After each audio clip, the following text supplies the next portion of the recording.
Hello everyone and welcome back to my channel. So today I am doing finally the review of the Revl Arc. I did finance it on Indiegogo, a crowdfunding site, in April of 2016. It was promised that it would arrive at the beginning of 2017, but the camera did arrive eventually in January 2018. Also, I must report that all the people that asked a refund was refunded. But me, I really wanted a new action camera, as my old Sony AS30 was, old. So I'm using the Revl Arc for a year now. So everything is late on this camera. So I did use it in the water, on the road and skiing, and I started to appreciate the features of this bad boy. So what is the Revl Arc and what it makes it special? For starters, this is an action cam, so it's waterproof and no need for an external enclosure. So not a big deal now, but a big deal from 2016 to 2018. The Revl Arc is 4K with 30 images per second, not a big deal now, but a big deal from 2016 to 2018. The Revl Arc has electronic image stabilization, not a big deal now, but a big deal from 2016 to 2018. The Revl Arc has native internal motor that works with its internal gyroscope to make a one-axis kind of gimbal. Not a big deal now, it's a big deal at the time and still a very big deal today, as it's mainly this that makes this action camera a unique camera. Of course, it just corrects the horizontal axis and that doesn't make it as perfect as a gimbal, but it's very close with a selfie stick. A very rugged selfie stick will be your best friend to use with this camera. And remember, all this is waterproof up to 10 meters. Okay, Google. 10 meters in feet. 10 meters equal 32 feet 9.701 inches. There we go. The lens is a 150 degrees horizontally field of view. Actually 150 with image stabilization. It's not that bad.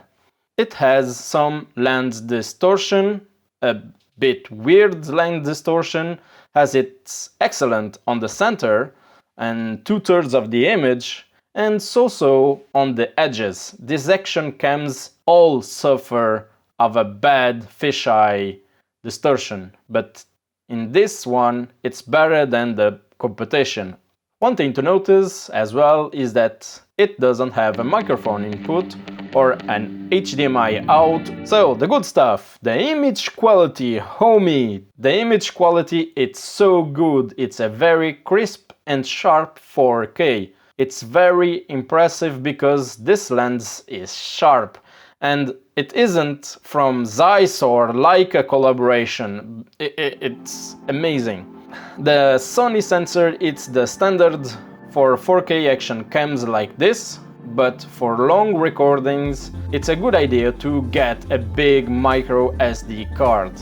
Not just big, also fast. 4K at 6 megabytes per second in MP4 isn't any joke, so get a fast micro SD. The build quality is very good. The frame is built like a tank. It feels solid and rugged and rubbery on the hands, and it gives you the confidence to put it almost anywhere. The rubber bumper, it's a very good idea. It protects the front lens, and I have no idea why no other brands do this, because if you scratch this, you have to replace it. The rubbery feeling, it's also on the two buttons. Yes, you did understand that right, it just has two buttons. But these two buttons are all you need to control this camera. In fact, they are 4:2. Watch and learn, GoPro! So now I am in photo mode, let's change it to video mode. Okay, now I want to film on HD at 120 images per second. Long press on the menu button, short press to select on the top there.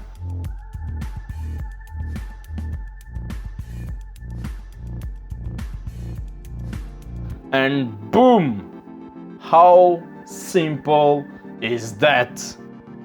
The feedback it's also very cool, like all action cams it has some sound for feedback, but it also vibrates, very helpful, especially if it is on your helmet. It shakes. Or at the end of a selfie stick in action moments. The Revl team people are very active. The Facebook group are very helpful, and I even had a private chat with the CEO of Revl advising me on some stuff. Let's go to the bad list.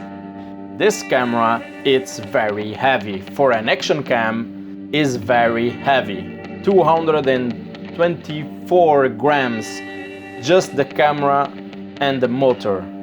Of course, it has a motor, but yeah, still heavy, very heavy. I did borrow it to Ruben. He did report me that after just using it for 10 minutes on the selfie stick, that his fist was getting tired. And he's more robust guy than most guys. So yeah. Also the dynamic range isn't the best. I don't think it's the problem of the sensor, because Sony sells these sensors to other cameras and works surprising better than this. I think this camera can't manage the highlights very well, so it's a kind of an exposure problem. Okay, so I am hoping that an update fixes that. For some reason the gimbal overcompensates sometimes.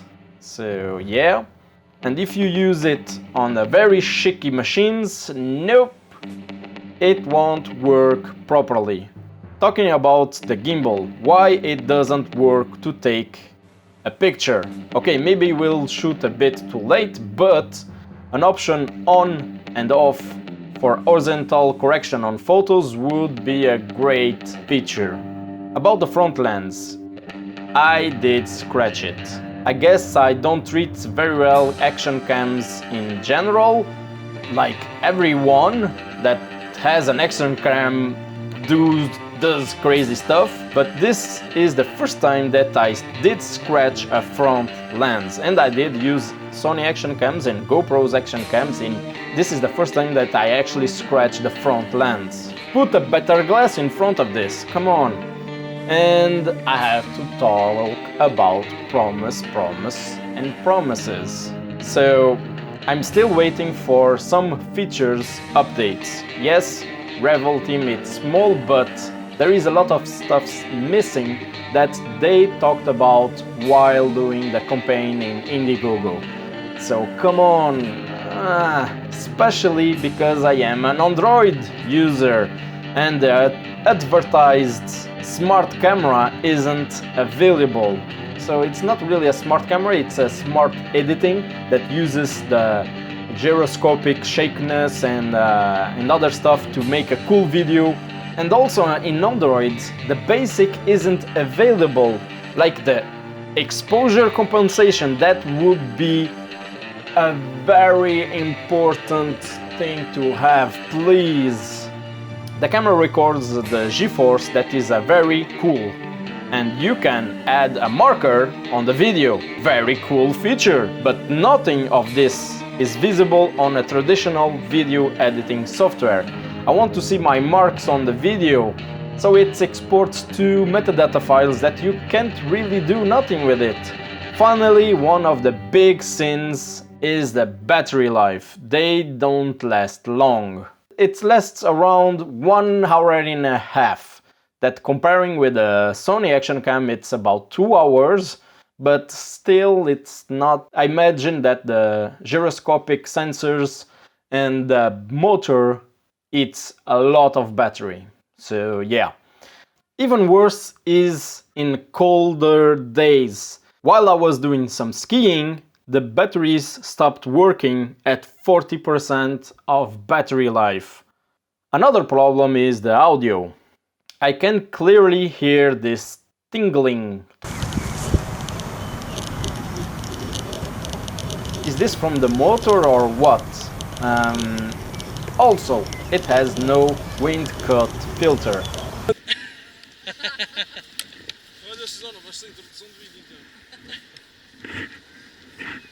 Hello everybody, I'm Ruben and welcome back to Miguel's channel.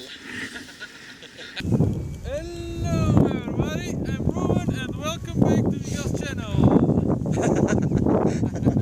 And finally, its price. It is $500 more expensive than a Sony FDR X3000, that it has optical stabilization, that it's not digital image stabilization.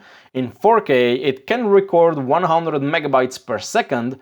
For professional users, that is a big feature. And comparing with GoPro, the GoPro 7 is getting cheaper and cheaper.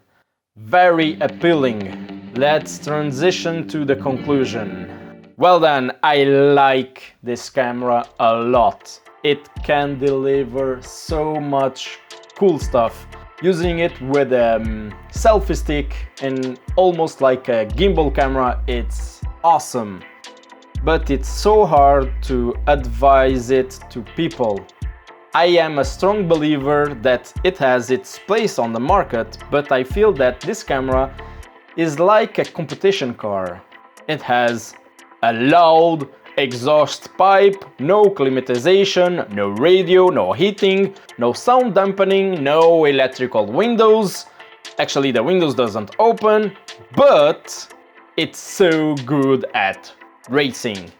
For me, this camera offers what no other brand doesn't offer. High quality images for specific people that needs the hardcore camera that keeps the horizontal level with no flimsy risky gimbal and waterproof. If you are looking for buy a camera like this, a good accessory is a heavy-duty selfie stick. If you buy a boomstick, it's even better.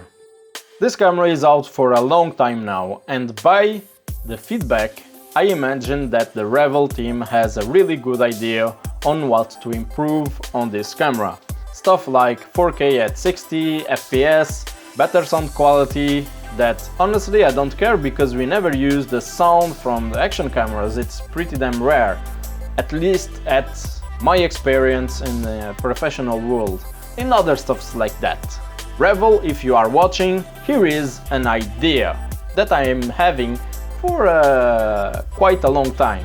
What if the image stabilization is not electric, but optical stabilization, because that works way better than electric image stabilization, like the Sony FDR 3000R. That is epic. The Sony X3000. This thing is legendary in terms of its ability to smooth things out because it doesn't have electronic image stabilization, it has like a gimbal inside of this thing. And put a round sensor. Okay, stick with me, let me just explain. So it's round because it will cover 100% of the lens projection, okay? And crop to make the horizontal image stabilization. That would be better than putting a motor on the camera. So what do you think, Revl? Okay, it will sound strange, but I think it's a really cool idea because I would imagine that it will be much simpler to build, to waterproof a camera like that, and probably would have a much longer lifetime of battery. So everyone, thank you very much for watching this video, and if you guys have any questions, leave it down below in the comments. If you learned something, please drop a like and subscribe if you want to see more stuff like this. I am Miguel, until next time, see ya.